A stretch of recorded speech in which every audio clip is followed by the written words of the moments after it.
할렐루야. 할렐루야. 바보 바보 노. 예수 바보 예스라는 제목으로 하나님의 말씀을 전하겠습니다. 우리가 쓰는 말 중에 바보라는 말이 있습니다. 바보. 물론 비속어이고 부정적인 의미도 있습니다만 또 거기에 빠졌다는 뜻도 있죠. 딸 바보, 아들 바보 그런 바보도 있지 않습니까? 이 바보란 말은 어디에서 나왔냐면요, 바보라는 단어에서 바보가 나왔다고 합니다. 바보의 근원이 어디라고요? 바보래요. 바보. 무엇을 먹을까, 무엇을 마실까, 오직 잘 먹고 잘 사는 일에만 관심이 있는 사람, 그저 거기에만 관심 있는 사람을 바보라고 한다고 합니다. 나는 누구인가? 내 인생의 의미는 무엇인가? 나는 왜 태어났는가? 나의 소명과 사명은 무엇인가? 여기에는 전혀 관심이 없고 오직 먹고 사는 것에만 관심이 있다면 뭐가 된다고요? 바보가 되는 거예요. 바보. 우리는 내가 누구인지에 대해서 알아야 합니다. 내가 누구인가? 나는 왜 사는가? 내 인생의 의미와 소명과 사명은 무엇인가? 이것을 분명히 알아야 되는데요, 이것을 모르면 바보밖에 되지 못하는 것이죠. 우리가 이 질문에 대해서 답을 하려면요, 우리는 예수님을 바라봐야 됩니다. 예수님을 생각하고 예수님을 의지하고 예수님께 가까이 나아가야 되는 것이죠. 그렇게 예수님만 바라보는 예수 바보가 되면 우리는 우리의 자아 정체성을 깨닫고 내 삶의 의미와 소명과 사명을 깨닫게 되는 줄로 믿습니다. 오늘 본문에는 예수님만 바라보았던 예수 바보 사도 바울이 나오는데요, 그가 어떻게 사역하고 어떻게 어려움을 극복했는지 함께 말씀을 살펴보도록 하겠습니다. 바울과 실라는 마게도냐 지방의 첫 성인 빌립보에 갔습니다. 거기서 누굴 만나게 되죠? 자색 옷감 장수 루디아를 만나게 되죠. 그래서 이 루디아에게 복음을 전하고 세례를 베풀게 됩니다. 루디아가 믿으니까 루디아의 온 가족들도 함께 세례를 받고 믿음 생활을 하기 시작해요. 그래서 빌립보 교회가 어디서 시작되었다고 했죠? 바로 루디아의 집에서, 그 가정에서 시작이 되었습니다. 루디아는 믿음이 좋았고요, 또한 사도 바울과 실라의 사역에 든든한 후원자였습니다. 먹을 것, 잘 곳 다 해결해 주었고 물질적으로도 그를 도왔던 것이죠. 루디아와 같은 든든한 후원자가 있었기에 바울과 실라는 빌립보에서 아주 열심히 사역을 감당하게 되었고 그 사역으로 인한 열매들도 많이 맺히게 되었던 것입니다. 이렇게 루디아가 돕고 함께 합력하여서 사도 바울의 전도 사역, 복음 전파 사역은 순풍에 잘 나가는 돛담배처럼 잘 나갔던 것이죠. 그러던 어느 날 사도 바울이요, 점치는 한 어린 여종을 만나게 됩니다. 점치는 여종인데, 이 여종은 귀신의 힘으로 점을 치는 소녀였어요. 귀신의 지배 아래 있는 거죠. 귀신의 힘으로 점을 보고 돈을 버는데요. 그 돈은 다 어디로 가죠? 자기가 가지는 게 아니라 다 여종의 주인들, 상관들에게 다 올라가요. 고생은 고생대로 하는데 돈은 다 다른 사람들이 가져가고, 자유도 없고 쉴 수도 없고 매일매일 귀신의 노예가 되어서 살아가는 불쌍한 여인이었던 것이죠. 사도 바울은 그 여종이 너무나도 불쌍해서 마음이 괴로웠습니다. 너무 불쌍했어. 그래서 어떻게 하냐면요, 그 소녀를 귀신의 지배 아래에서, 소나기에서 벗어나게 했는데 18절 말씀 같이 읽도록 하겠습니다. 18절 말씀 같이 읽도록 하겠습니다. 시작. 이같이 여러 날을 하는지라 바울이 심히 괴로워하여 돌이켜 그 귀신에게 이르되 예수 그리스도의 이름으로 내가 내게 명하노니 그에게서 나오라 하니 귀신이 즉시 나오니라. 아멘. 사도 바울이 예수님의 이름으로 명하였습니다. 예수님의 이름으로 명하니 그 귀신이 그 여종에게서 나오게 된 거예요. 사도행 3장에도 그 내용이 나와 있죠. 베드로가 미문 앞에 앉은 뱅이에게 이렇게 말하지 않습니까? 은과 금은 내게 없거니와 내게 있는 이것을 내게 주노니 나사렛 예수 그리스도의 이름으로 일어나 걸으라 했잖아요. 그렇게 했더니 그 앉은 뱅이가 일어나서 걷게 되는 놀라운 기적이 일어나게 된 것이죠. 예수님께서 이렇게 말씀하셨습니다. 너희가 내 이름으로 무엇을 구하든지 내가 행하리. 이는 아버지로 하여금 아들로 말미암아 영광을 받으시게 하려 함이라. 내 이름으로 무엇인지 내게 구하면 내가 행하리라 라고 약속하셨습니다. 예수의 이름은 어떤 이름입니까? 예수의 이름은 능력의 이름이고요, 귀신을 쫓아내는 이름이고, 병든 자를 고치는 이름이고, 쓰러진 자를 다시 일으키고, 절망에 있는 자들을 희망으로 변화시키는 이름인 줄로 믿습니다. 우리는 항상 그 이름을 의지하여 기도하고 구하며 나아가야 될 줄로 믿습니다. 사도 바울처럼 예수 이름으로 선포하고 예수 이름으로 나아가는 우리 모두가 되기를 주님의 이름으로 간절히 축원드립니다. 바울이 여종 안에 있던 귀신을 내쫓아 버렸죠. 이제 귀신에게 매여 있던 여종은 자유롭게 되었어요. 이제 다시는 점을 치지 못하게 된 것이죠. 여종은 기쁨을 누리게 되었습니다만 반대로 화나고 짜증나고 슬픔에 빠진 자들이 있었습니다. 바로 그들은 여종의 주인들이었죠.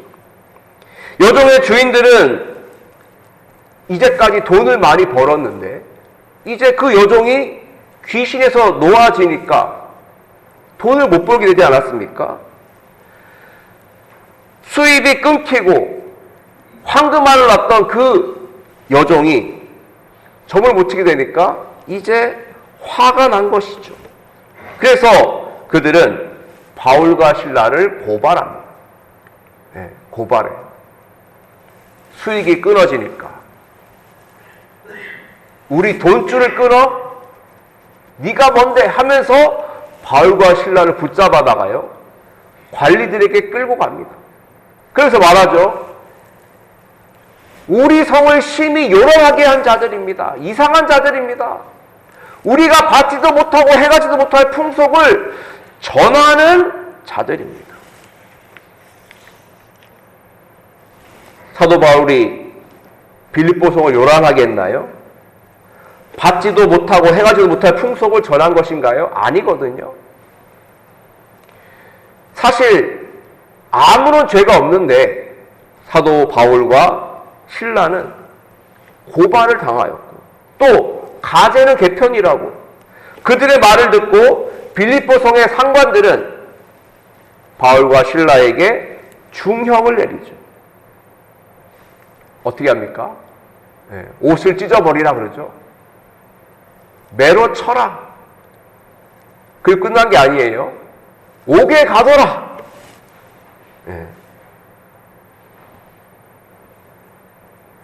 아무런 잘못도 없는데 매맞고 착고에 매이고 그렇게 억울하게 감옥에 끌려가게 된 것이죠. 사랑하는 성도 여러분, 우리가 예수님을 믿다 보면 신앙생활 하다 보면 억울한 일 당할 때가 참 많이 있어요. 하지도 않았는데 했다고 하면서 뒤집어 씌울 때가 있고 잘못하지도 않았는데 잘못했다고 하면서 그렇게 당할 때가 있습니다. 예수 믿다가 억울한 일을 당하시면 오늘 말씀 속에 나오는 바울과 실라를 기억하시길 바랍니다. 억울한 일 당해도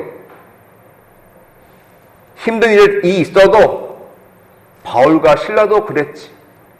믿음 생활하는 게 때로는 이럴 수도 있는 거야 라고 하면서 위로받으시기를 바랍니다.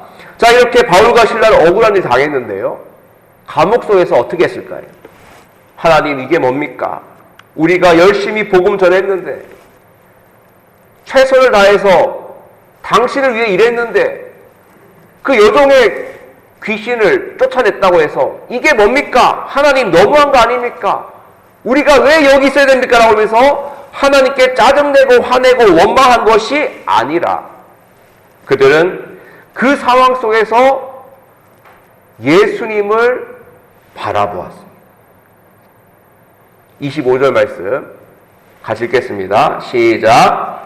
한밤중에 바울과 실라가 기도하고 하나님을 찬송하며 죄수들이 듣더라. 아멘. 매마다 피가 철철 흐르고 아프고 힘든데 바울과 실라는 그 상황 속에서도 하나님께 기도하고 찬송했습니다. 내가 처한 상황은 최악이지만 힘들고 어렵지만 그럼에도 불구하고 그들은 기도하고 찬송했어요. 다른 것 바라보지 않았습니다. 오직 주님만 바라보았던 것이죠. 예수님 믿다가 억울한 일 당해도 매맞고 감옥에 갇힌다 해도 이 모든 것이 주님을 위한 것이라면 내가 감수하겠습니다. 내가 어떤 상황에 있을지라도 기도하겠습니다. 찬송하겠습니다. 이것이 바로 그럼에도 불구하고 신앙인 것이죠. 우리들에게 필요한 것은 바로 이러한 신앙이에요. 좋을 때만, 은혜 받을 때만 하나님만 찬양하고 복 받을 때만 하나님께 영광 올려드리는 것이 아니라 내 상황이 좋지 않고 억울하고 힘들고 그럼에도 불구하고 우리들은 하나님께 찬양하고 기도하고 영광 올려야 될 줄로 믿습니다. 그 고난의 자리, 실패의 자리, 아픔의 자리, 그 자리는요, 하나님께서 일하시는 자리예요. 하나님께서 역사하시는 그런 놀라운 변환점이 되는 그러한 시간과 장소가 되는 줄로 믿습니다. 바로 그 역사가 바울과 실라에게 일어났죠. 그들이 한밤중에 찬송하고 기도하니 하나님이 역사하셨어요. 하나님이 일하셨어요. 움직이셨어요.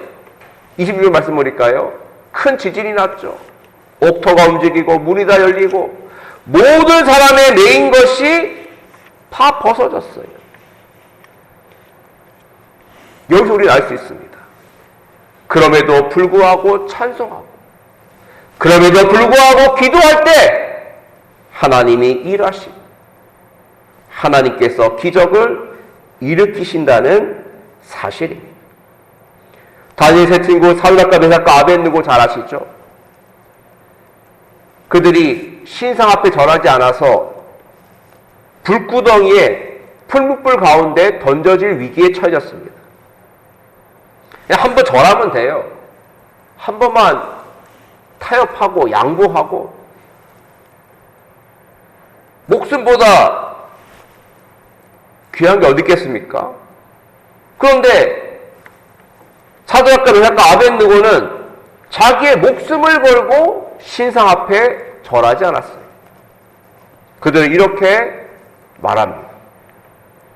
왕이여, 우리가 섬기는 하나님이 계시다면 우리를 맹렬히 타는 풀무불 가운데서 능히 건져내시겠고 왕의 손에서도 건져내시리이다. 같이 읽을까요? 시작. 그렇게 하지 아니하실지라도 왕이여, 우리가 왕의 신들을 섬기지도 아니하고 왕이 세우신 금신상에게 절하지도 아니할 줄을 아옵소서. 아멘. 이렇게 말하고 풀무불에 던져졌어요. 어떻게 되었습니까? 다니엘의 세 친구들은요, 머리털도 그을리지 않았고요, 겉옷빛도 변하지 않았고 불탄 냄새도 없었어요. 하나님께서 일하셨죠. 그 고난의 자리, 순교의 자리, 아픔의 자리에서 하나님께서 일하셔서 그들을 구원하시고 보호하시고 건져내시고 기적을 일으키신 거예요. 그럼에도 불구하고 찬양하고 기도하고 하나님을 믿고 의지하며 나아가면 하나님께서 놀라운 기적을 일으켜 주실 줄로 믿습니다. 그래서 우리는 하나님만, 주님만, 예수님만, 성령님만 바라봐야 되는 것이죠. 자, 이렇게 한밤중에 큰 지진이 일어나고 풀려나게 되니까 누가 큰일 났습니까? 간수가 큰일 났어요. 죄수들이 도망가면 자기가 다 책임을 져야 되거든요. 그래서 야, 나는 이제 어차피 죽겠구나 그러면서 자결하려고 했어요.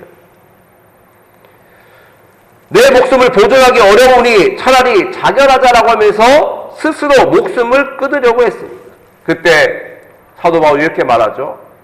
내 몸을 상하지 말라. 우리가 다 여기 있노라. 우리가 여기 있으니 당신의 생명을 끊지 마시오. 죽지 마시오. 사시오. 살아야 합니다. 라고 하면서 사도 바울은 그에게 살라고 외쳤던 것이죠.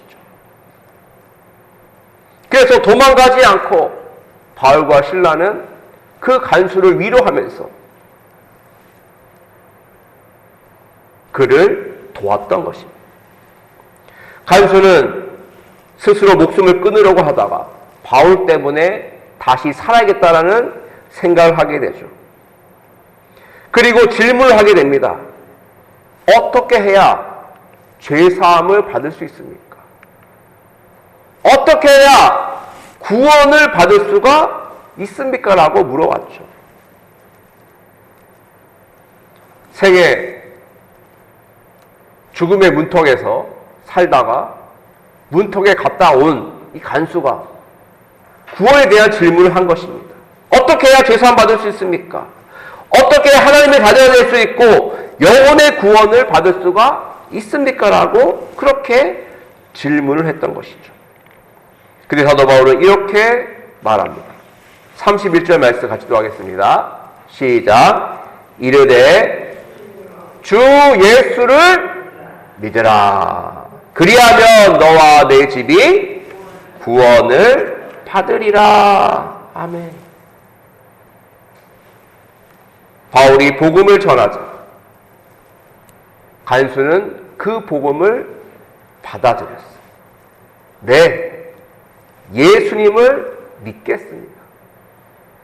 나도 이제 당신처럼 예수님만 바라보겠습니다. 예수님만 의지하겠습니다.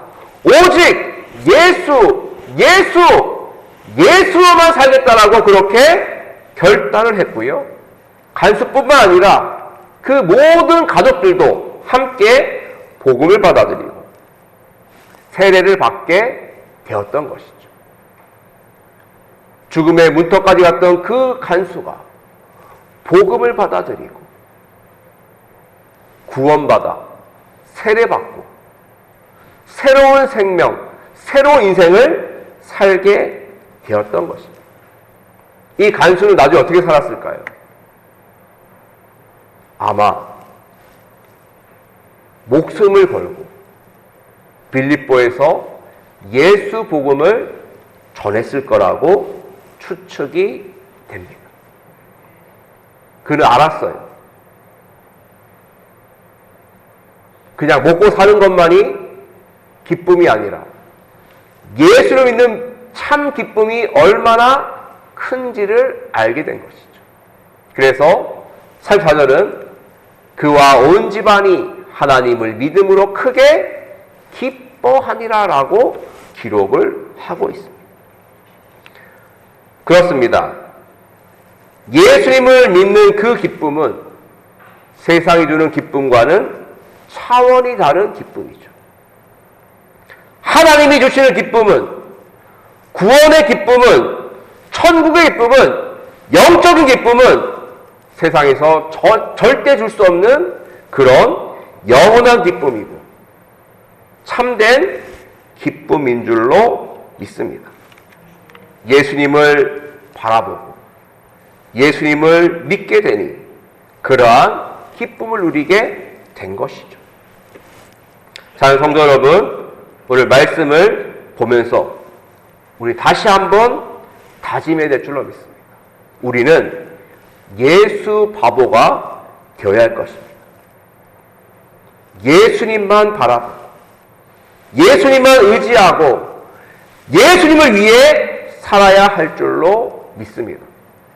그럼에도 불구하고 찬송하고 그럼에도 불구하고 기도하고 그럼에도 불구하고 복음을 전파하시기를 바랍니다. 그러면 주님께서 일하실 것입니다. 주님께서 일하시고 기적이 일어나고 생명 구원의 역사가 일어나게 될 줄로 믿습니다.